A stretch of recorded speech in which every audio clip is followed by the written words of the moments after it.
Today on Meaningful Work Matters, we explore the idea of flourishing by design. This week's guest is Jenna Mikus, a strategic advisor and researcher who works at the intersection of architecture and well-being science. Jenna helps organizations think differently about how our environments shape who we become and what it takes to design spaces that support growth, belonging, and our best selves. This conversation moves across disciplines, and it challenges some familiar assumptions about what buildings and workplaces can do for human health and meaning. We talk about eudaimonic design, intrinsic motivation, and the role that awe, creativity, and inclusive design play in shaping environments that help people thrive. Let's dive in.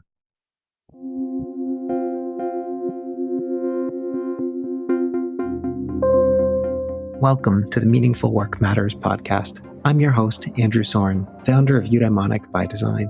On this podcast, we'll dive into the world of meaningful work, explore its complexities, and examine its impact on people and the organizations they're a part of. Each episode features insightful conversations with cutting-edge experts who are successfully navigating the challenges of meaningful work. We hope to offer you ideas, frameworks, and tools to unlock potential and design work that's fulfilling, impactful, and supports everyone's well-being.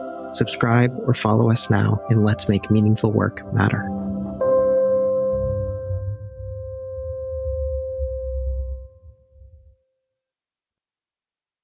Jenna Mikus, it is a pleasure to be able to have you on Meaningful Work Matters. I am so excited for this conversation. I am too. Thank you for having me. Very excited. Jenna, you are the only other person that I know who has a company that involves the word eudaimonia in its name. I feel like, and specifically eudaimonic design. I know. It's so fun to be able to just see the similarities and kind of the differences in nuance, and learn more about your work as we kind of learn more about each other over the past, whatever it's been, maybe a year or so. It's true. It's true. We've had the opportunity to do a couple of different presentations together over this past year. We have been talking about this question of what is eudaimonic design from a really interdisciplinary perspective. We come at that from very different angles. So yeah, this is going to be, I think, a fun conversation to explore all sorts of different angles as to what eudaimonic design can look like in all sorts of different ways. But first, the question that I always ask guests on this podcast to start off with, we are here because meaningful work matters. What makes your work meaningful, Jenna?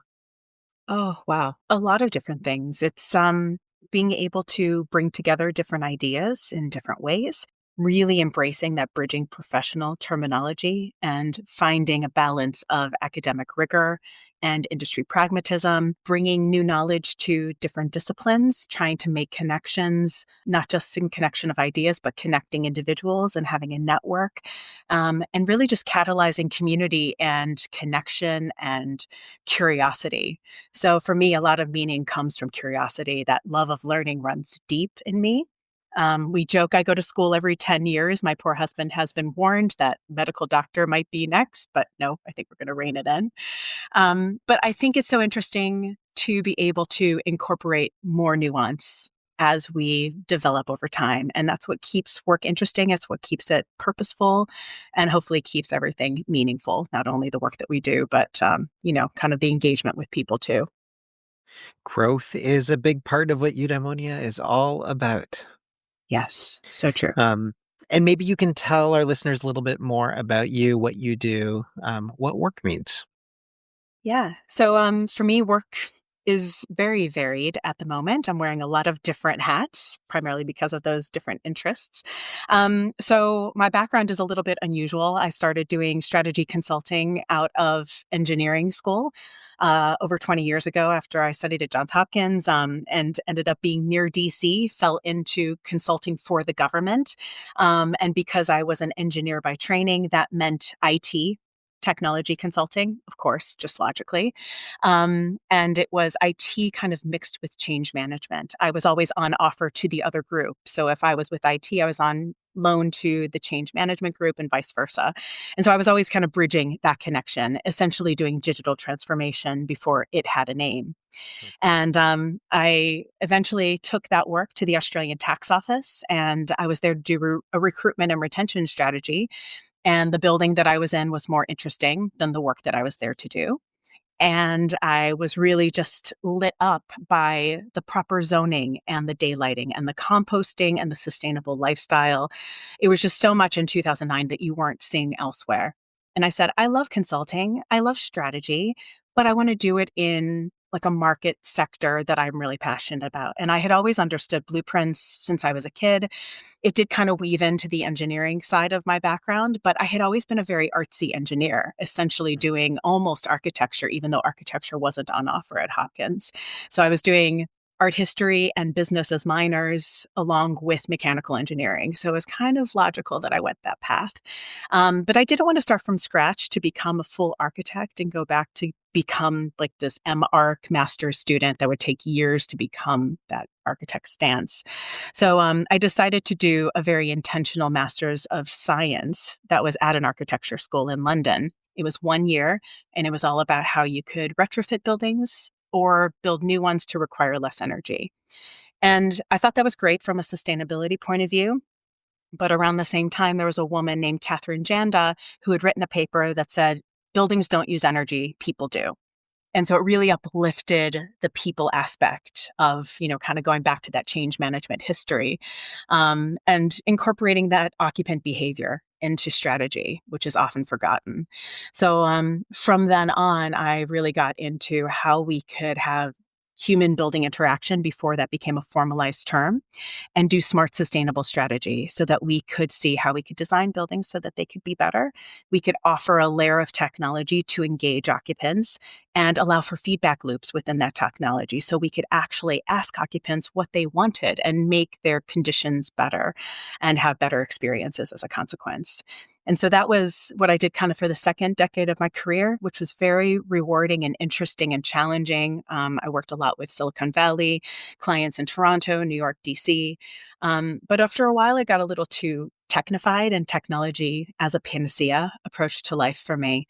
And a lot of my smart clients were asking about well building. The well building standard, it had been stood up, I think 2014 is when the initial pitch happened. And so I was there then, and it was talking about making sure that we could have good quality air, access to good quality light, nutrition, movement, all these different facets. And I was just like, oh, that makes a lot of sense. It does interweave with sustainability because, of course, we're looking at healthy humans and then, healthy lifestyles, healthy behaviors, and healthy earth.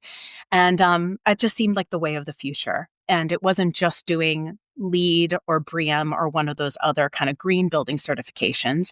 It was something that was more about focusing again on the people. And so I got into that world and decided to explore how we could better design for healthy buildings. And this was before COVID, so it's still kind of new. But I wanted to do design futuring with intention. And I was trying to figure out what to have as my North Star for my company. And I was traveling in the UK and came across the term eudaimonia and just thought, you know what? That seems like something that isn't necessarily this idyllic notion that seems like superficial. It actually has a lot of robustness to it. Now, I wonder what it would mean to design for eudaimonia in a built environment space. What might that look like? And then that turned into naming my company, the Euda Group, and then starting a PhD on the other side of the world to explore that and build some theoretical grounding to that world. So, yeah, I focus on flourishing by design, or eudaimonic design is kind of what I call it.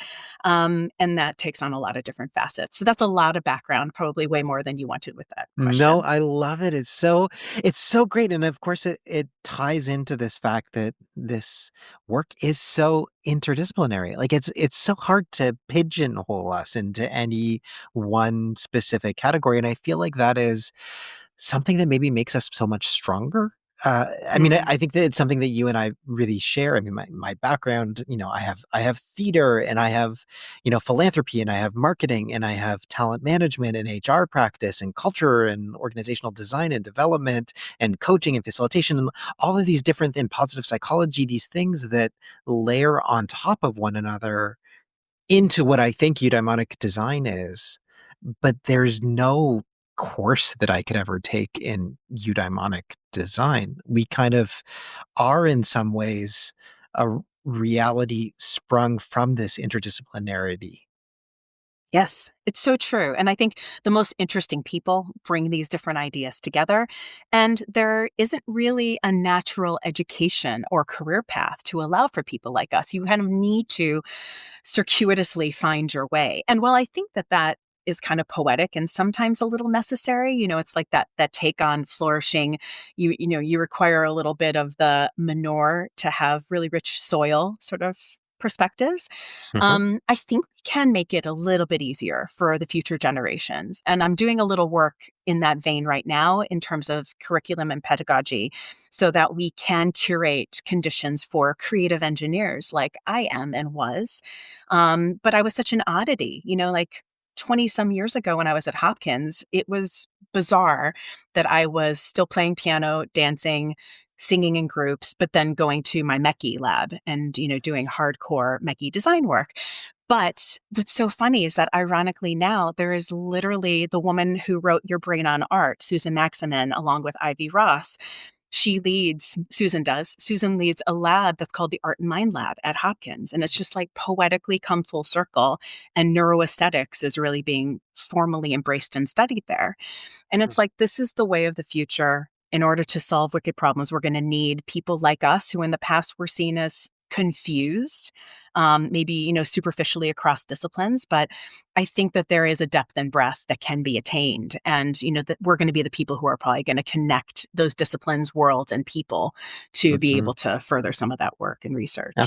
Absolutely. I mean, I feel like so much of the things that both of us care about are that bridging. And Yes. and some of that is about, this whole podcast is about bridging between science and practice. And so much of the work that you do is about bridging between disciplines, around bridging between clients, around bridging between users, around bridging between ideas.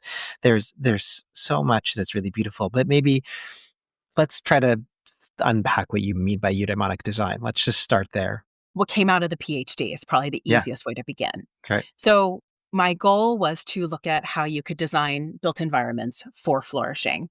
And I approached that with older adults living alone during COVID in Australia, where there, of course, was immense lockdown, just widespread. So, we were doing creative methods primarily to explore design futuring to see if people were to design for their idyllic sort of eudaimonic environments things and places and conditions that would support their best selves. What does design futuring mean? You've said that a couple of times. I just want to clarify. Ah, design futuring is kind of a design research and strategy term. So it's when you're looking to the future, especially with clients, it's oftentimes done, and you ask them to envision or envisage where they want to be in 1 year, 2 years, 5 years, 10 years. It depends who you're working with and their type of work. And in the past, it had always been more of that, again, technified and people just wanting to show off how much money they had and what they could actually do in their day to day. But I, again, wanted something that was more grounded in something Mm. real. And so to design future for, this environment that would encourage you to be your best self or support you in those peaks and valleys, again, of that eudaimonic life, then that seemed to be a better way of going about it. And so your So, target is older adults living alone during pandemic and asking them to envision, what is the ideal living context for that. yes. And so that's it wasn't focused to be a gerontological study. It wasn't meant to be a residential focused study. I chose to work with older adults because I learned over time that inclusive design or design for all research and theory says that if you design with older adults and take into account their lived experience, then that is a co-design approach to design for all demographics. And so I hadn't really seen that studied too much, and I wanted to call that into question and kind of test that out. But I also didn't want to put too much responsibility and onus on them because it could be overwhelming. So I did invite a variety of design professionals and researchers to join the study, not to be experts, but to design for their 73-year-old selves. So those future selves. And this is based on a Catherine Schwab and a Don Norman Fast Company set of articles that had come out saying all designers should design for their 73-year-old future selves. And that was good because that number also was the average of my user group for my older adults, which was 65 to 80. So 73 was smack in the middle. It's like, oh, that's kind of beautiful. That works. Hmm. Hmm. So Yeah, so that worked out nicely. We had 9 older adults and 9 designers working together to design for eudaimonic futures, looking at the home environment, but again, as a place of home, work, and play during COVID. And out of that came a set of 9 principles, and each is on a continuum and talks about just different things that the older adults thought were of value for a eudaimonic environment. And so it was things like affordability, flexibility, those sorts of things. And again, each is on a continuum to be able to allow for those changing conditions of life as you age and change. So that was one perspective of that eudaimonic design take on the research. But what was actually called kind of to my attention during my final seminar was that people were intrinsically motivated. And this is something I had written about in my thesis.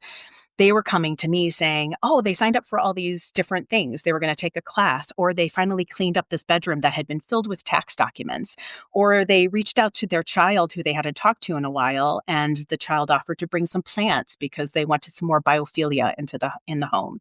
So it was just like catalyzing different connection and motivation. And that's when we started recognizing that eudaimonic design was also this intentional praxis, which, of Mm. course, with self determination theory as a foundation, resulted in intrinsic motivation and people wanting to do different things and be activated and act more pro socially. So, yeah, we kind of have two different takes. We have one that's built environment, kind of outside in, curated when you think about your space, and the one that's more inside out, looking at the people and how we could actually craft conditions to be different. So I call one home crafting and one crafting home. Those are the different Mm. perspectives. It's so interesting. I mean, obviously, my focus is so much on the organizational practices and like what creates employee experience in organizational settings. But the same principles very much apply. I can think about the design of jobs, but then I can also think about how any job can be designed by the individual. And both of those things are true.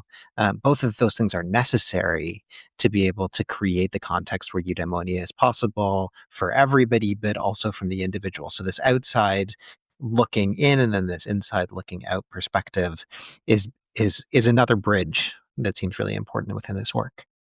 Yeah, exactly. And I think, being able to again emphasize the importance of occupants because they're forgotten in many Mm, instances. A lot of architecture renderings don't show people. God forbid we actually have a photograph of a space with people in it. mhm. Let alone thinking about post occupancy evaluation once a building is delivered. It's considered, one and done, moving on to the next project. And, being able to really engage them in the process and figure out how that interrelationship between space and person can develop over time, I think is really interesting. And so I've been testing out some of the eudaimonic design theory just to see the resonance of the model and principles since finishing the Mhm. PhD. And now I'm looking at different geographies, so outside of an Australian context, demographics outside of the older adults, and then also looking at typologies. So not residential, but more of the everyday kind of consulting work that I do, which is much more workplace well-being focused. Also healthcare, education, large scale government military clients, just to kind of see a balance. And so that's been really fun to explore. What are some of the things that you've learned about eudaimonic design in workplace settings? Hmm. In workplace settings, it's been really interesting, especially with COVID and post COVID and the return to office debate and everything that comes with it.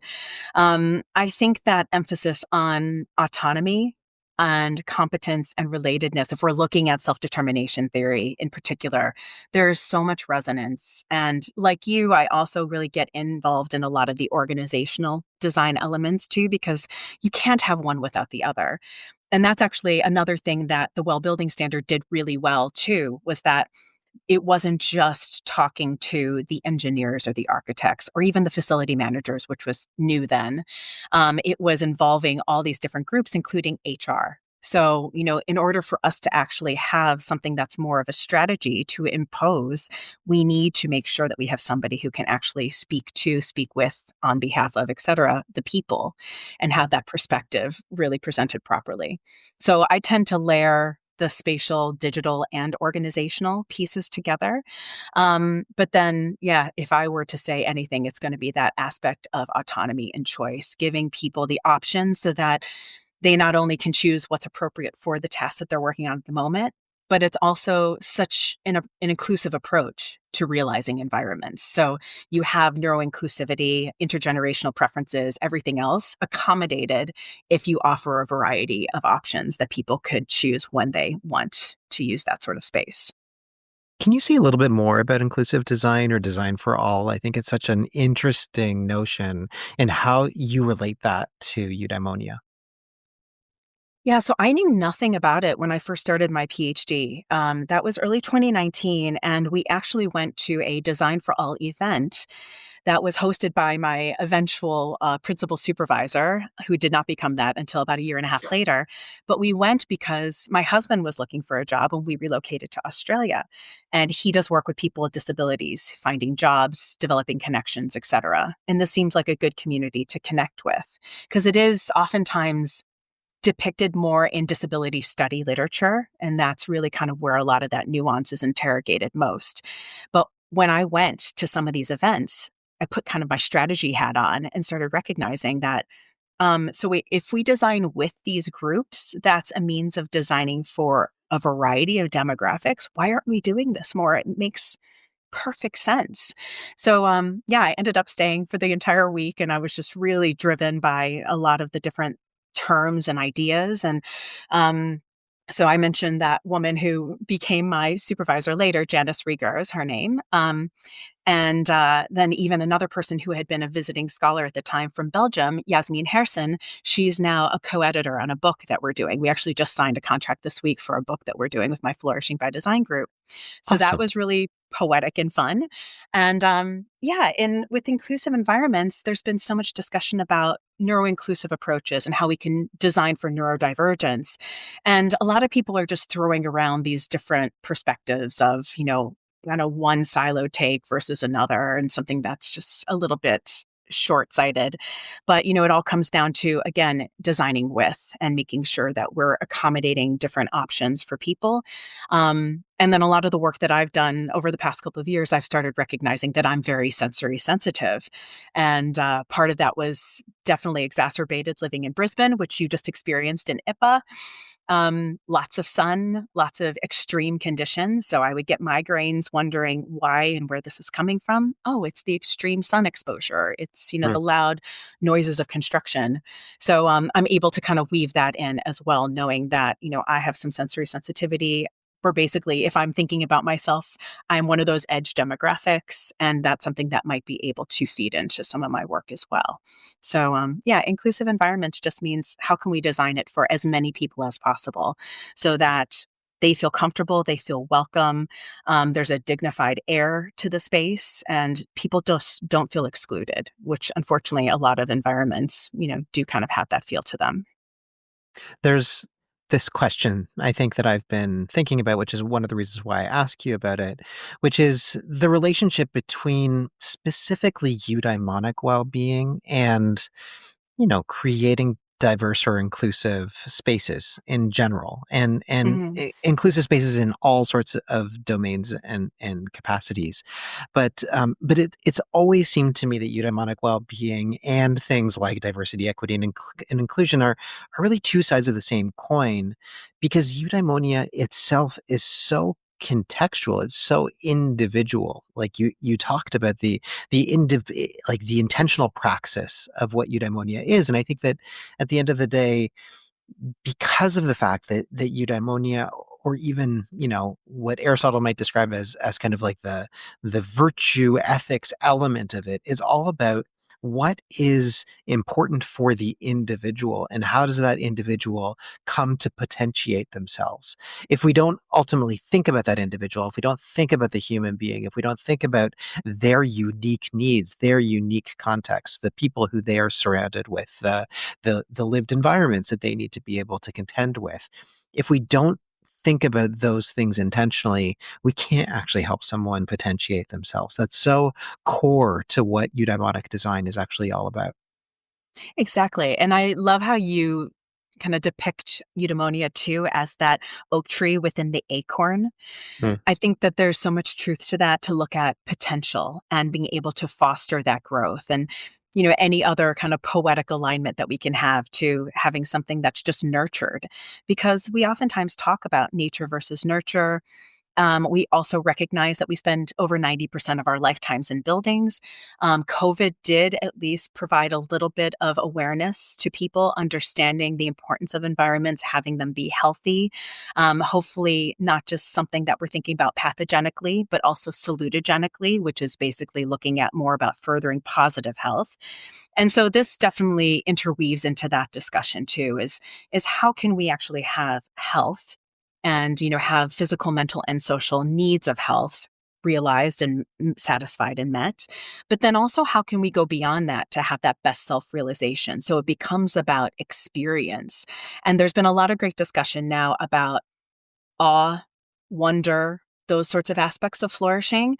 And that's been really interesting too to see within some of the communities like neuroaesthetics and neuroarchitecture who are looking at how we can actually curate environments to precipitate awe. Hmm.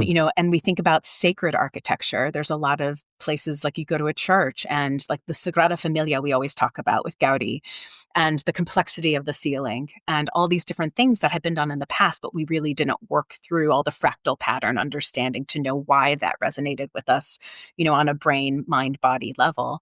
But we're starting to make some of those connections now. And that's also been really interesting to see that fed into some of this flourishing literature as well. Mm, that makes me really excited. I feel like Dak Keltner is going to be very excited about the emergence of this Yes. literature. I love Dr. Keltner. Yes, exactly. Very much so. What have you learned about awe and physical space design? Like, how do you build spaces that actually integrate awe for eudaimonia? What does that look like? Well, it's interesting because for me, I don't get much into the neuroarchitecture, and I'm a little bit critical and hesitant about people who do it too superficially. So I try to leave that to the true neuroscientists who get into that. But, just looking at how I approach design, how I did even eudaimonic design when I was kind of testing it out during the PhD, and something that I still do with a lot of my workshops is thinking about how to design for self-determination theory and those kind of, dorky three pieces of the tenets of CT. But I have found it to be really interesting to juxtapose that with designing for the complex construct of looking at just eudaimonia. So we have kind of that need meeting of autonomy, competence, relatedness. But then on top of that, then we think a little bit differently with, oh, if I have a space that's cultivating my best self, what might that look and feel like? And then that conjures up different references. And so even when we did that during the PhD, we had different elements of wonder, delight, comfort.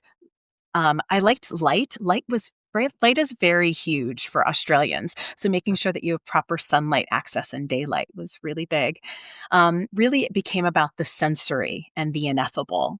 And that's where I saw this difference emerge. So we have the need meeting of that one approach to SDT, but then we have the ineffable. And that's where I think we start getting into the awe and the wonder and delight sides of design. Hmm. Is it just ultimately at an individual? Like, how do you build for collective awe? To use Dachner's world, I guess, as like the collective effervescence of it all. Yes. Like, what does that look like? It's hard to say. I don't know if that's been understood as of yet. Uh, There is a lot of great work that's happening tangentially to, I think, that course of study. There are a couple of people like Ty Farrow is this excellent designer. He's out of Toronto, but he's an architect and is very active in the neuroscience of it all work and talks about spaces not being neutral. They either help or they hinder. And a lot of people mm, have said that off and on in different ways over the years. But I think activating that understanding and then having communities come together to start recognizing and reacting to their environments so that we can see collectively what is a universal truth versus what is maybe a circumstantial mm, specific sort of perception and preference.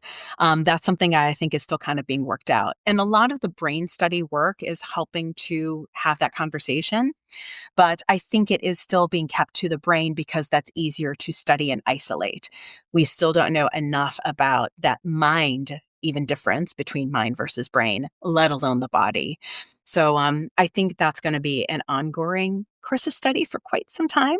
But I really hope we start going in that direction. I think the brain is very helpful, but I hope that we don't stop at just that because I think that that's a bit short sighted and can be a little bit reductive if it's only looked at that. And especially if we then turn that on its head and use that predictively and say, okay, this is going to be true for everybody. I don't know if that's quite true. So Yeah. we shall see. But in terms of the collective effervescence, I think the sensory design piece has been really fascinating in that regard. So if we look at sound plus sight plus smell, like just layering in the senses, that's when you start getting some really interesting feedback pieces. I attended a couple of events this year in Melbourne that were, specific to, okay, let's watch this art installation. And it was, this beautiful noise of swooping wind and all these other different things. And then something that's actually like this visual cloud of sorts. And, you just look around you. It's almost like when you go to a movie and Amelie, she looks back and watches people watching the movie. I felt a little bit like that. I was just looking around being like, what's everybody doing? How are they thinking? Like, what are they reacting to? I want to know more. Can I run around and do a dorky survey? I did not because I did not have the ethics to do that because you have to go through all the ethics approval process for academic kind of research. But at some point in time, that's kind of my next step is really interrogating the quantitative and the qualitative aspects Mm. of those sorts of engagements. So, yeah, that's next step, Jenna project. But, there are a lot of other things right now happening. Well, maybe in the spirit of lots of other things happening, let's talk about just catalyzing communities. You talked about the fact that that is something that is a real passion for you. It's a real driver, and Mm. so I'm curious what wisdom you've gleaned from trying to catalyze communities around these topics, especially when we're talking about words like eudaimonia, which like you and I don't even spell that word the same way. Like, I mean, I know. it's an impossible world. So like, how do you try to catalyze people around like these ideas that seem so esoteric or philosophical or like hard to pin down? Yeah, there are a couple of different ways. So I think one, it comes down to the true intention of it all. So making sure that you develop that rapport and you can kind of talk through those different things with an element of trust together. Even when I was working with the older adults to begin with the PhD, I had an advisor who was an older adult herself, and I was asking, do you think I need to essentially kind of dumb this down or make it just simple so that everybody isn't overwhelmed as I'm saying this word to them? And she said, no, like, we're not stupid. Just define it up front, stay consistent, like how you do with anybody. And it's like, okay, good. I'm glad we're on the same page. So I think it is consistency. It's making sure to, but also define it in a way that is understandable and resonates. And to me, the thing that resonates most is that being one's best self. So if I had to choose, I tend to go that route, even over flourishing sometimes, because flourishing does have its own complexity with it. So there's that. Um, but I also think that there are just, different ways that you can build on that too. It doesn't need to be an end all be all answer. And I think also embracing that discomfort, that is something that is understood in the design community. And so I do kind of feel like I've met a lot of my people there in that group. But I think it's also being able to recognize the value of that and bringing that to other groups I'm engaged with. So, like the business community and the engineering community, which, these are the groups that really like to have answers very concretely. But I think over time, we're starting to recognize the value of co design and working through proper co design instead of just the buzzword need piece of it, where we say, oh, yeah, we work together to co design. True co design is, experiencing together, actually figuring out where you want to go together and then working through how best to get there. So it's that real consultant as is versus to be analysis and working through the Mhm. gap.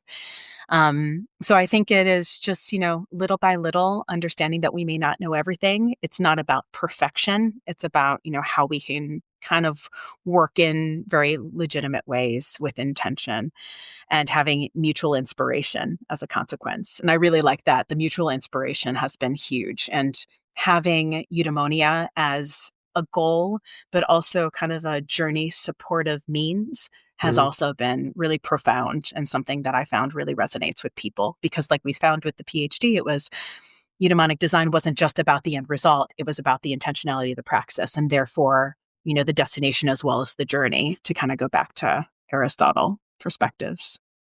That really resonates with me. And it also, I think it also connects as to why I continue and have always felt really important about using the term eudaimonia. Number one, because I think that there is this weight and depth to the term that if Mhm. one takes the time to try to appreciate it is eudaimonic in and of itself. I mean, it's such a beautiful idea that it can be in and of itself a demonstration of eudaimonia, just to try to understand and appreciate and find the personal praxis of eudaimonia for yourself.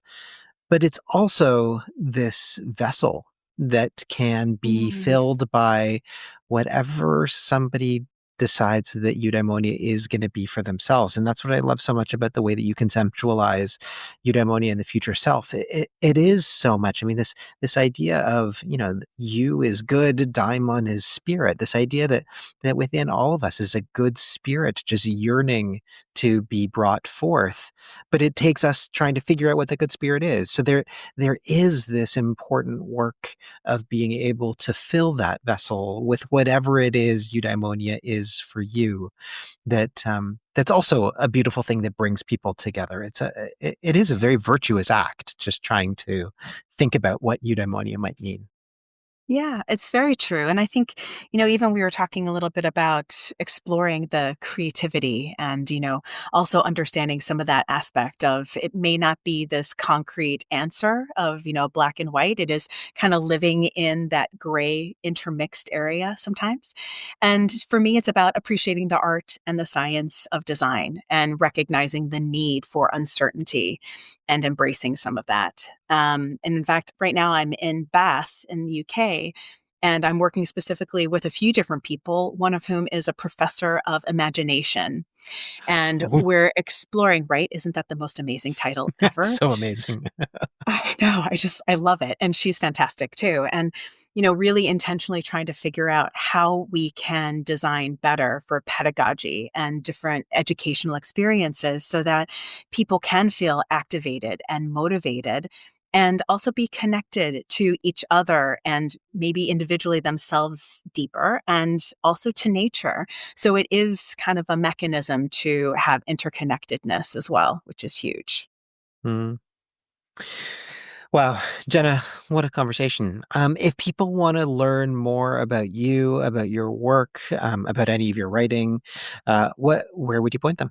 I'm most active on LinkedIn. I do have a Google Scholar page and all the other kind of academic pages where you can find some of my writing. I haven't been doing as much publishing lately because I've been more focused on the industry side of things and getting the book up and running. There are a variety of ways, and always happy to connect with people because I love people who have different takes on it and want to approach inter and trans and multidisciplinarity however best they can. Jenna, I'm so grateful for you taking the time to riff with me about eudaimonic design today.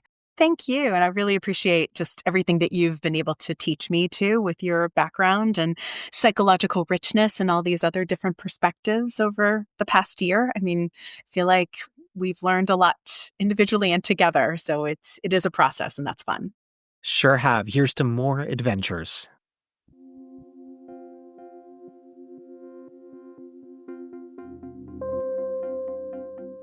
Thank you for joining us for another episode of Meaningful Work Matters. If you haven't already done so, be sure to subscribe to our podcast on your favorite platform. And if this episode resonated with you, please take a moment to leave us a review. Your feedback helps us make this podcast better and reach more listeners. You can connect with me, Andrew Soren, on LinkedIn, or visit www.eubd.ca to learn more about Eudaimonic by Design. Finally, if what you heard today spoke to you, tell your colleagues and people in your community about our podcast. We really appreciate your support in making meaningful work matter. See you next time.